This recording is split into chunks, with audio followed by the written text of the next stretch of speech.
Wait for me."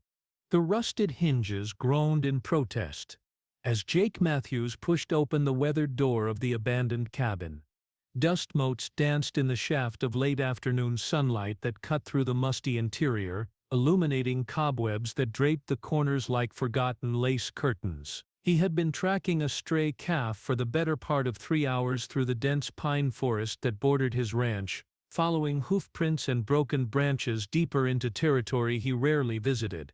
The cabin shouldn't have been here. In all his 34 years of working this land, first alongside his father, then inheriting it after the old man's heart finally gave out, Jake had never seen this structure. Yet here it stood, as if it had always been part of the landscape, its log walls silvered with age and moss creeping up from the stone foundation. He stepped inside, his boots echoing hollowly on the wooden planks. The single room was sparse but surprisingly well preserved. A stone fireplace dominated one wall, its hearth cold and filled with decades of ash. A rough-hewn table sat beneath the single window, and in the far corner, an iron bed frame held the remnants of what might once have been a mattress. "Hello," he called out, feeling foolish even as the word left his lips. "Anyone here?" The silence stretched, broken only by the gentle creaking of settling wood and the distant whisper of wind through pine needles. Jake was about to turn and leave when he heard it, soft as a breath, delicate as morning mist. "Wait for me." He froze, every muscle in his body tensing. The voice was unmistakably feminine, melodious despite its whispered quality. It seemed to come from everywhere and nowhere at once, as if the very walls had spoken. "Who's there?" Jake's hand instinctively moved to the rifle slung across his shoulder, though he didn't draw it. Growing up on a ranch had taught him to be prepared for anything: wild animals, trespassers, accidents that could leave a man stranded miles from help. But this felt different. This felt impossible.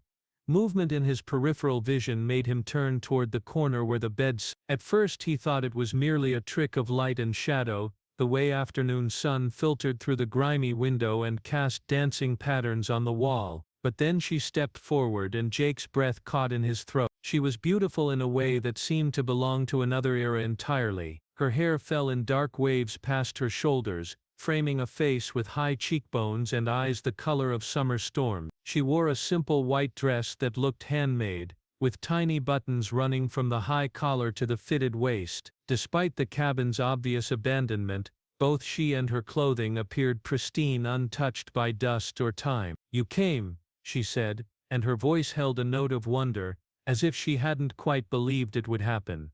Jake blinked hard, certain he was hallucinating. The heat perhaps, or dehydration from hours of tracking through rough terrain. But when he opened his eyes, she was still there, watching him with an expression that mixed hope and sorrow in equal measure. "I'm sorry," he managed, his voice rougher than intended.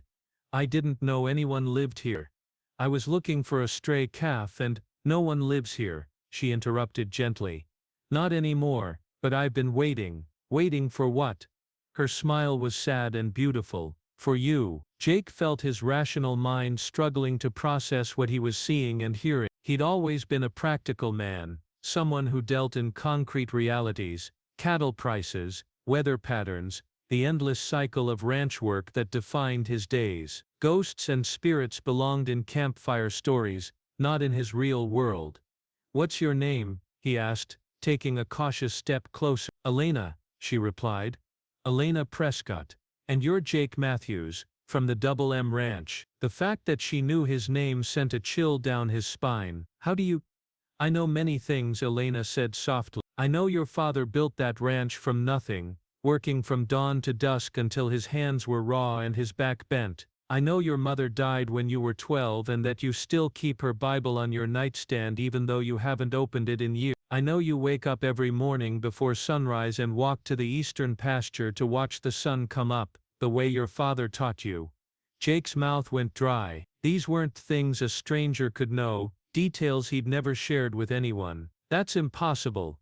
Elena moved closer, and he caught the faint scent of wildflowers and something else, something like rain on summer dust.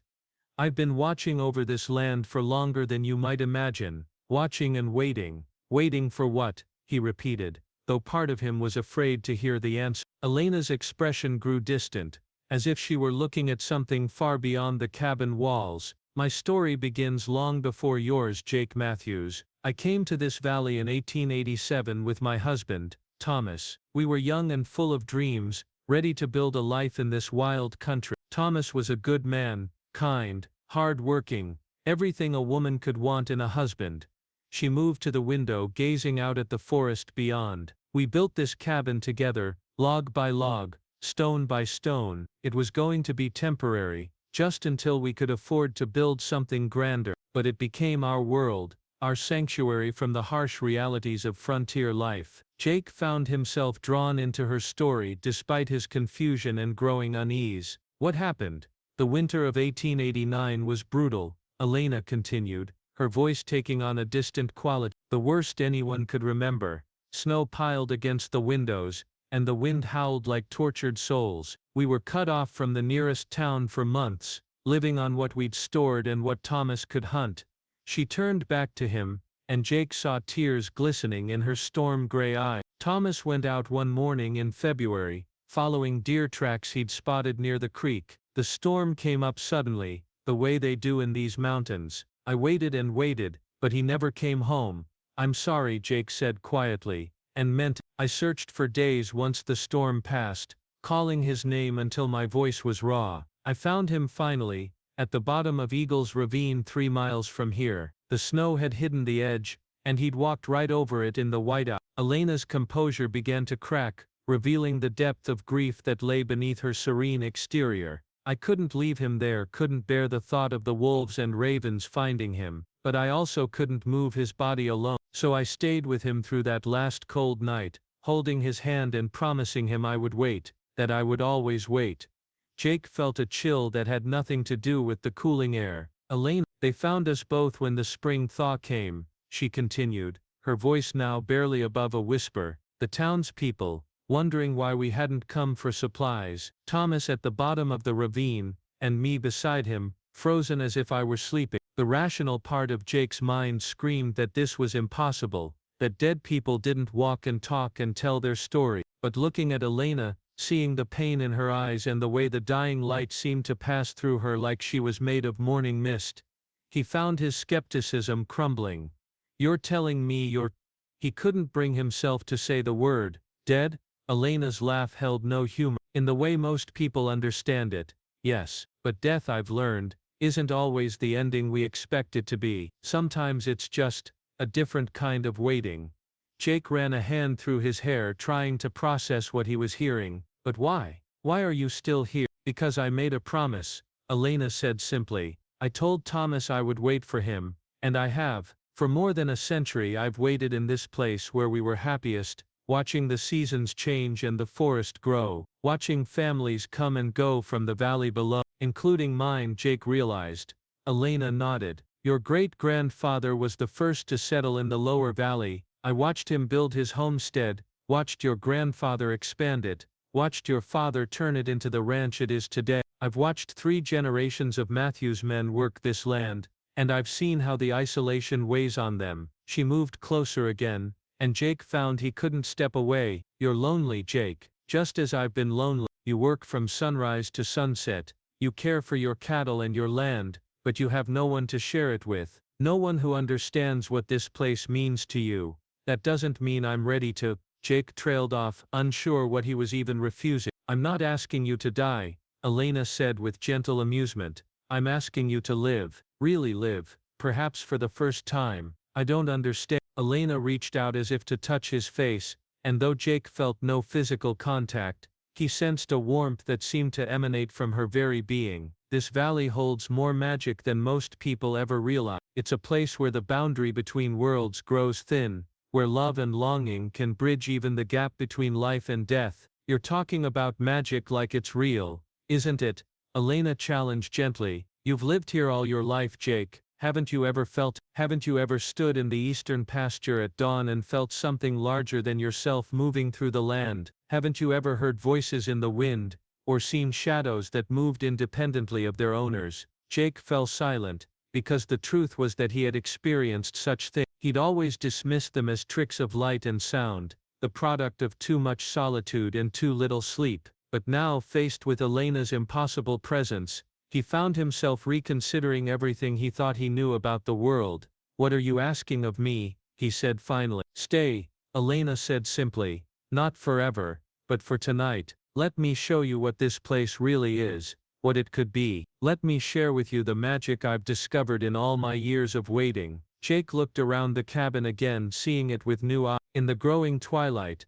it no longer seemed abandoned and forgotten. Instead, it felt alive with possibilities, charged with an energy he couldn't name but could definitely feel. "If I stay," he said slowly, "what happens then?" Elena's smile was radiant. "Then we find out together." As if summoned by her words, the dying sunlight began to change, taking on a golden quality that seemed to emanate from within the cabin itself rather than from the sky outside. The dust and cobwebs faded, replaced by clean surfaces and furnishings that looked as fresh as if they'd been crafted yesterday. The cold fireplace suddenly blazed with warm, welcoming flames, and the scent of wild flowers grew stronger. Jake watched in amazement as the cabin transformed around them, becoming what it must have been in Elena's time, a cozy, well-loved home filled with hope and dreams. The bed in the corner was now made with a colorful quilt, and the table held an oil lamp that cast dancing shadows on the wall. "How is this possible?" he breathed.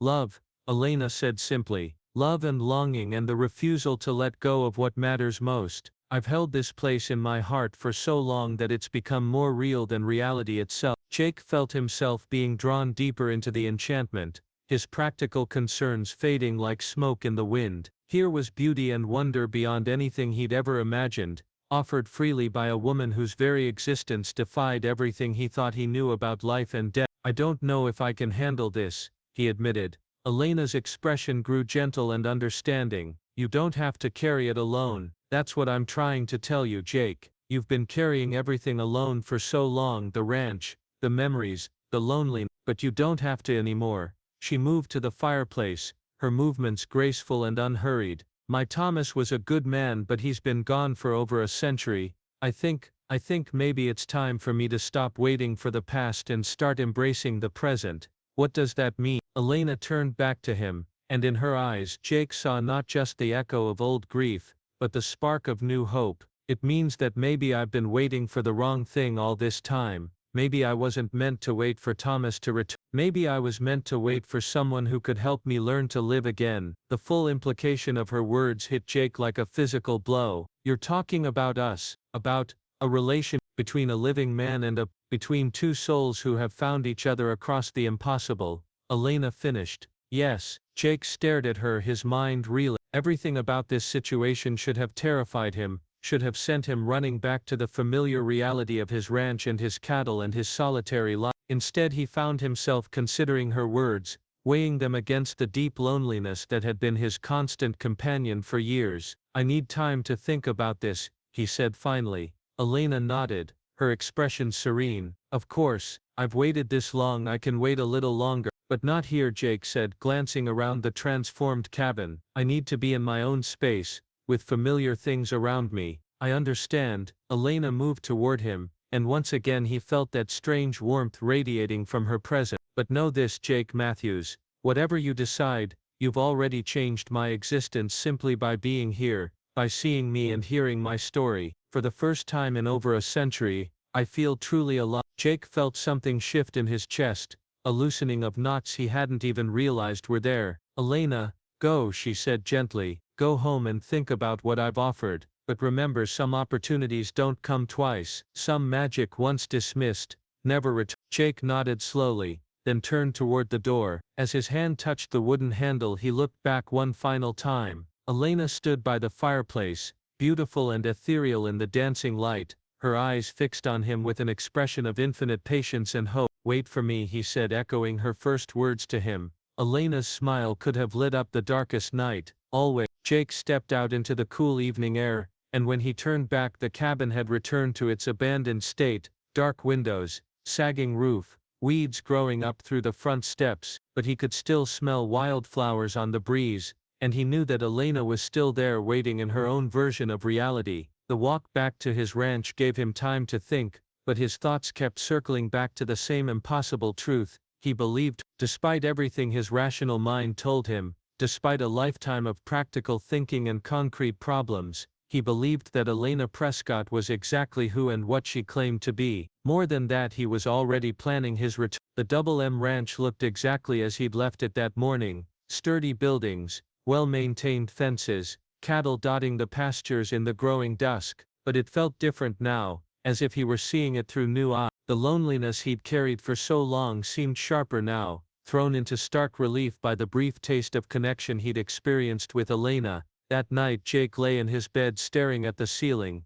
his mother's Bible unopened on the nightstand beside him. He thought about Elena's story, about love that transcended death and promises that could bind a soul to a place for over a century. He thought about magic and loneliness, and the strange alchemy that could transform an abandoned cabin into a home with nothing more than hope and remembering. Most of all, he thought about the look in Elena's eyes when she'd asked him to stay, not desperate or demanding, but simply hopeful, as if she'd been waiting not just for Thomas to return but for someone who could help her discover what came next. When dawn broke over the eastern pasture, Jake was already dressed and ready. He'd made his decision somewhere in the dark hours before sunrise, and now he felt a sense of purpose he hadn't experienced in years. He would return to the cabin. He would take Elena up on her impossible offer, and see where it led, because sometimes he realized, the most practical thing a man could do was embrace the impractical, especially when the alternative was spending the rest of his life wondering what might have been. The forest seemed different in the morning light,